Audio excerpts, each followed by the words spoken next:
Hi, Mami Ibon here and welcome again to another mini vlog. Bali, late upload ulit to kasi wala akong time mag-edit. Mahirap talaga pag may kasama kang toddler sa bahay. Ang dami-dami kong gustong gawin pero hindi ko talaga magawa lahat. Pero carry lang, ganun naman talaga ang nanay, di ba? Anyways, back to the topic. Isa na namang pasyalan dito sa La Trinidad, Benguet, ito ang Warrior's Nest. Kung ikaw ay mahilig sa nature, sa hiking, sa trekking, puntahan mo to. Mag-e-enjoy ka for sure. Nag-taxi lang pala kami pumunta dito and by the way, bawal yung sasakyan sa loob. Pagpasok mo, meron ka agad mababasa na bawal at saka hindi bawal na gawin dito sa loob. Meron ako nabasa na ito pala ay ginawa ng local police force group kaya siya tinawag na Warrior's Nest. Andito na kami sa Communal Forest View Deck. Hindi pa ito yung Warrior's Nest ha. Haba-habang lakaran pa bago tayo makarating dun sa Warrior's Nest. Kaya nga hiking, di ba? And meron kami nakita ditong pusa. Hindi ko alam kung kaninong pusa. Pero sobrang amo ng pusa. Gustong-gusto niya nagpapahawak kay Luna. Dito sa Communal Forest View Deck, meron silang ginawa mga tables and upuan. Perfect for picnic and camping. By the way, mag-ingat din pala pag nandito kayo kasi meron sumusulpot ng mga nagbibisikleta. Ayan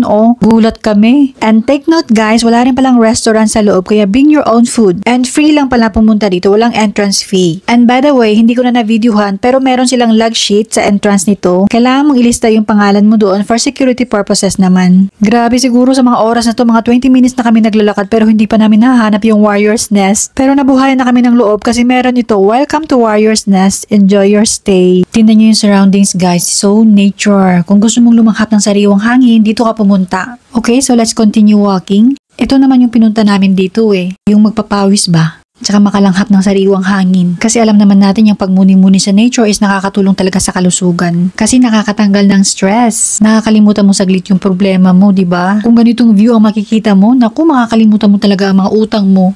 Pero saglit lang. Charot. Speaking of utang, naku yung iba dyan na nangungutang sa akin, wala akong maipapautang sa inyo kasi ako mismo nagbabayad din ako ng utang. Going back, andito na tayo sa Warrior's Nest guys. So foggy, hapon na kasi nung pumunta kami dito. Super ganda talaga ng place na to for relaxing. And meron din kasi silang playground na available for both kids and adults. Meron sila ditong swing na pwede sa bata at matanda. Kaya mag-enjoy yung mga chikiting nyo pag dinala nyo sila dito. Meron din sila ditong rope course, tama ba yung tawag dito? Rope course. Pero hindi ko na itatry kasi baka maingit na naman si Luna at sumunod siya sa akin. Meron din sila ditong view deck. Ang ganda niya guys. Ang daming pine trees nakapalibot dito sa park na to. Gustong i-try ni Luna itong slide nila kaso natakot siya kasi tumutunog. Gawa pala sa yero. How sad. Disappointed tuloy siya. Umakyat ako dito sa tinatawag nilang Warrior Spotter Post. I love the view. Super foggy nga lang guys. Meron din silang photo booth dito. Pwede kang magpa-picture with family and friends. Ayan. Hugis puso. Pa-picture sana kami ni Luna dyan kaso ayaw niya. Gusto niya yung naglalambitin. Meron din silang swing na ganito. Yung katulad nung nasa Burnham Park. Ayaw din ni Luna sumakay dito kasi nakakatakot naman kasi. Yung gusto ni Luna yung ganito. Yung naglalambitin siya parang si Tarzan. Parang yung pagdidi niya sa akin, di ba parang si Tarzan din.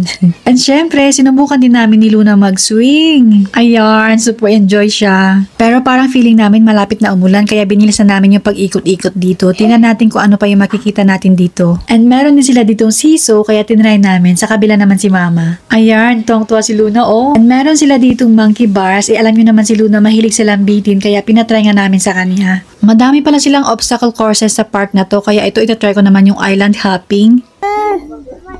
2, 3, 4, 5, 6, 7, 13.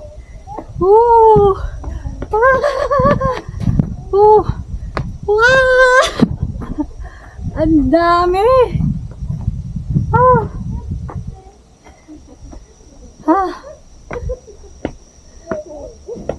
And panghuli, pumasok kami dito sa view deck nila na pwedeng matulog kasi may silong. Grabe, so foggy. Pero I love it. Nature park talaga dito. Okay, so what are you waiting for? Go na rin kayo mga sis. Hindi kayo magsisisi. This is all for this video guys. Thanks again for watching. Please follow for more. Bye!